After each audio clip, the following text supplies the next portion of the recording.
Hi guys, I thought I'd give you another video. You can see nobody's out there doing snow. So, there's more than enough evidence to suggest what's going on here. I would have been out at 6 a.m. putting salt down across the street and here. You can see the sidewalks haven't been done.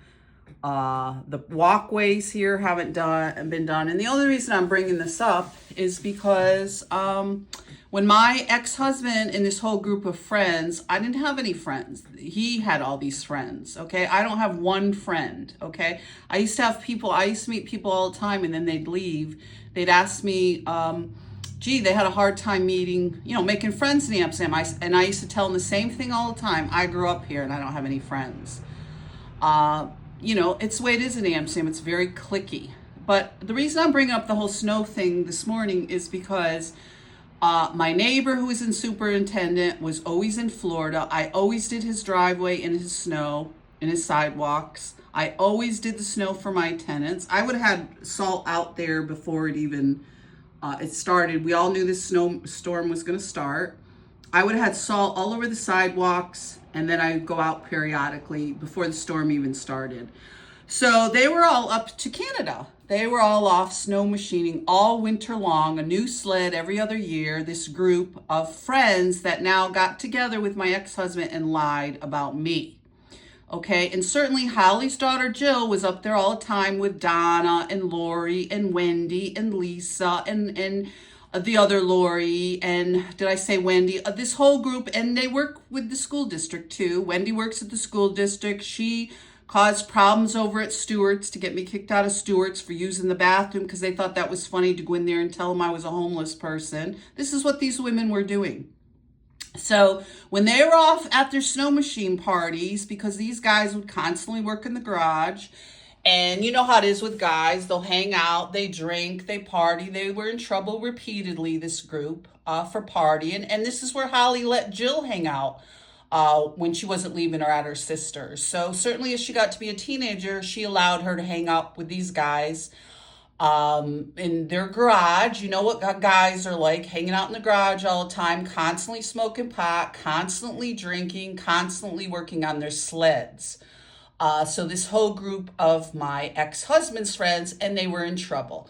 They had numerous DWIs, my ex-husband. In fact, he was arrested before he started this stuff. Yeah, got a DWI right as soon as he decided to put me on the street, and law enforcement had no problem with that. So I was home teaching myself to cook because, of course, my mother was too busy partying to teach me to cook, but I didn't care. I was home teaching myself to cook while Mr. Flanagan got a new sled every other year. Every other week, he had to buy all this stuff for his sled, face warmers, hand warmers. He was very spoiled, a man who only made $30,000 a year his entire working adulthood, waltzes in to tell the judges how he deserves everything. Trips to Canada, they were at Tug Hill all the time. They were stopped at the border a couple times, this group. Numerous parties. And these girls used to make fun of me all the time because I didn't party. They called it ass busting because I didn't drink, I didn't drug, I didn't do anything. Because, we both couldn't drink. Mr. Flanagan had too many toys. He had the motorcycles, he had the boats, he had the snow machines, a life that some men only dream about. But this is what he waltzed into court to make up a bunch of lies with all these guys who had gotten in trouble numerous times. And this is where my cousin let her daughter hang out all the time and make up a bunch of lies about me.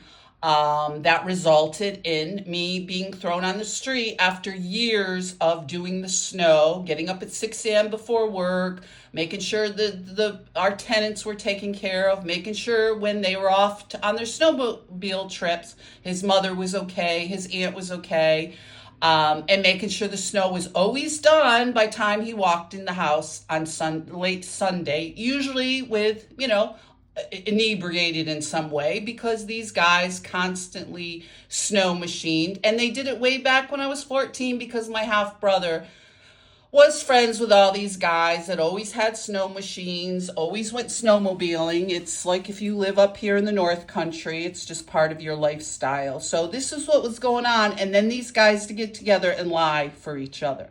Men will constantly line up, and this is why I say all men. I don't care what your title is, I don't care what your job is, but they all get together and lie for each other. And it's easy if you were actually doing police work to check out what went on, because these guys were in trouble periodically because they were, the girls would fight all the time too. That's why I stayed out of it.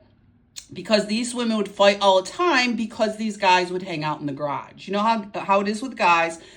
They would work on their sleds all weekend in the garage, partying, and then they'd go to strip clubs in Canada and so on and so forth. But law enforcement thought it was funny to make up all this stuff about me. And certainly all this stuff was being paid for with a man who only made $30,000 a year his entire working life. So he had a new snow machine every year. He had all the equipment, the hand warmers, the face warmer, all this stuff to go snowmobiling. And this is what they do to me. Just like the neighbor next door never did nothing for me. I did the snow for 20 years for all these people. So I'm talking about it today because this is what's going on out here outside my window. So it just gives you some idea of what goes on inside the building. Be safe, guys.